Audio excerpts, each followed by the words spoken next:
Hey guys, the Comics Kid 2099 here to discuss an episode of a superhero animated series like I usually do on Saturdays. Today, I'll be talking about the two-part Batman Beyond episode, The Call. So if you don't like spoilers and you haven't seen the episode, or you have but it's been a while, you should go watch the episode before I sum up the plot. Or you can stick around and listen to my plot summary before I hit up the review itself. We open in Metropolis with Micron, a member of the Justice League Unlimited, getting seriously injured trying to stop two trains from crashing into each other. Superman comes to Gotham to ask Terry to not only join the Justice League, but to spy on the team because he believes one of them is a traitor and is responsible for Micron's injuries. Terry eventually finds out Superman is the traitor, and the rest of the team finds out that Superman has been controlled by a mind-controlling alien parasite for years, and the parasite is planning to turn Earth into its new homeworld by controlling all sentient life on Earth, starting with the Justice League. Batman is able to help free the League, and they put a stop to the aliens' plans and return the aliens to their homeworld, as they had no choice when they were brought to Earth. The League asks Terry to stay on full-time, but he declines. Cue credits. Okay, I admit it. I think this episode is awesome. I should try harder to separate my nostalgia of this episode from the episode itself and review it based on its own merits, and I will do that later. But I can't talk about this episode without talking about how amazing it is to the child inside me, and how amazing it was to me when I saw the first half of this two-parter way back around the year 2000. In fact, I have a funny anecdote about my experiences with this episode. Since I only saw the first half of this story, it and the Superman the Animated Series finale, where Superman was mind-controlled to work with Darkseid, made me think that Superman was evil.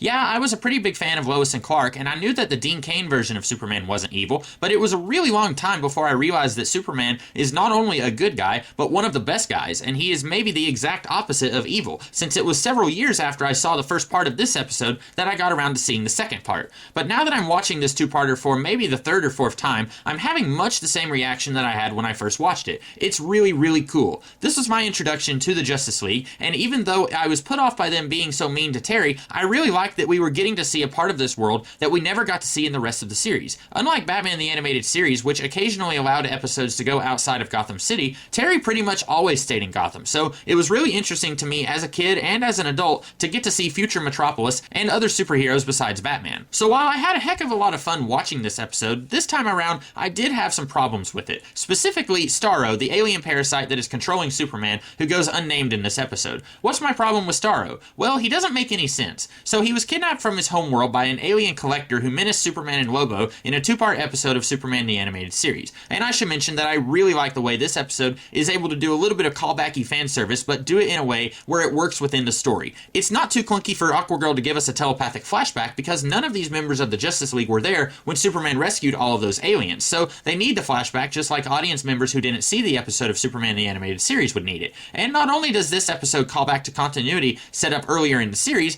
but it also acts as kind of a reverse callback for a series that would debut in 4 years, Justice League Unlimited, which is what the team is called here. And if you're curious why the team is called that even though there's only 6 members of the team, I just assumed there were many teams of 6 stationed all over the planet and possibly the galaxy. But this is the air quotes core team. That's the best explanation I got, since when the Justice League Unlimited series happened, we had over 50 members of the team active at all times. But anyway, back to Starro. He's kidnapped by the Collector, and Superman brings him to the Fortress of Solitude, where he still feels like a prisoner. Got it. He attaches to Superman, and Aquagirl says this was years ago. Okay, so what has he been doing for all these years? Why did he wait so long to put his plan into action? And his big plan is for him and all of his offspring to take over the planet. Sounds awesome. So what does he do? He, as Superman, tries to kill Micron. Why? We don't know, because that doesn't really seem to jive with his motivations of taking over the planet. Why not secretly put one of your offspring on Micron? Then you've got 2 superhuman hosts instead of just 1. Then Superman brings Terry into the Justice League because he believes there's a traitor among them. Except that Superman is the traitor, and it makes negative sense for him to bring in someone who could sniff him out and expose him to the rest of the League. I hate to say it, but I think the episode Out of the Past, which I enjoyed a lot less than this episode, had a more sound plot that at least made sense. You know what this episode should have done? Starro should have attached himself to Superman like a month ago, not years ago. That way, it doesn't leave the bad guy just hanging around for years with the power of Superman not doing anything with that power. Then he is slowly taking over each member of the League. Why? Because people trust the League, and if Starro wants one of his offspring on every human mind on the planet, you would start with heroes the people of Earth have trusted for some 40 years. Plus, just think about how much ground these guys could cover. Superman is always saving presidents and stuff when their planes are about to crash. What if Superman secretly puts a Starro offspring on the president? What if Starro-infested Barda puts a Starro on Orion of the New Gods? Or Green Lantern puts one on one of the Guardians of Oa? Why settle for just one planet where you could spread across the entire galaxy? And if you like my idea that there are many Justice League teams and this is just one small unit, then you could have each member of this unit going to other units and slowly infecting all of them as well. This, like Invasion of the Body Snatchers or any of its many imitations and remakes, would be truly terrifying and would leave the audience and Batman with little sense of hope. And how does Batman get wrangled into this if Superman asking him to join to find the traitor makes no sense? You just get someone else to recruit him. Sure, it is cool to see Superman and Bruce talking in the future, and you get that whole world's finest thing on top of the rest of the Justice League, but there's just no way to have Superman be the one who brings Terry in unless you can work it in that Superman is able to briefly exert his will over to Starro, and it was actually him that recruited Terry and not Starro, which that would make a lot more sense in a version of this story where Starro was only attached for months and not years. But you might say, with such a large-scale story like this, how would you fit it into just 2 parts? Short answer is, I don't think that you could, unless you show that Superman is the traitor much earlier in the episode, and then you have maybe Batman and Warhawk alone against the world as they find out just how deep this whole thing goes in the rest of that episode and the next.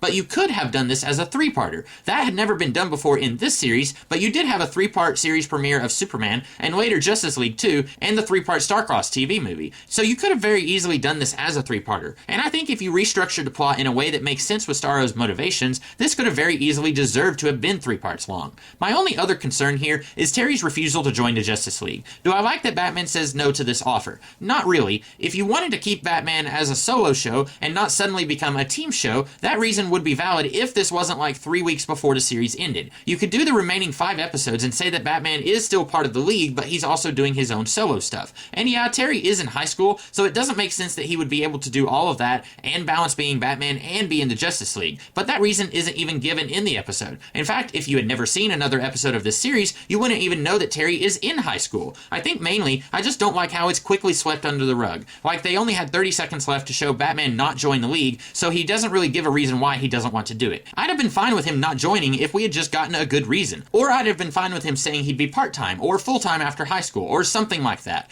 But even with the numerous plot problems with this episode, it's still one of my favorites, and I'd be lying if I said that wasn't mostly because of my childhood fondness of the first part. But looking at it as an adult, it does have some problems that I think could have pretty easily been fixed. But these are just my thoughts. What did you guys think of this episode? And what did you think of my review? If you liked it, be sure to like, share, comment, and subscribe. And if you did like it, I'll be doing a similar review next week of an episode of Batman the Animated Series. And the week after that, I'll be talking about another episode of Batman Beyond. And I also do other videos throughout the week, so be sure to check those out as well. In the meantime, I hope you guys had a great rest of the day. Catch you later.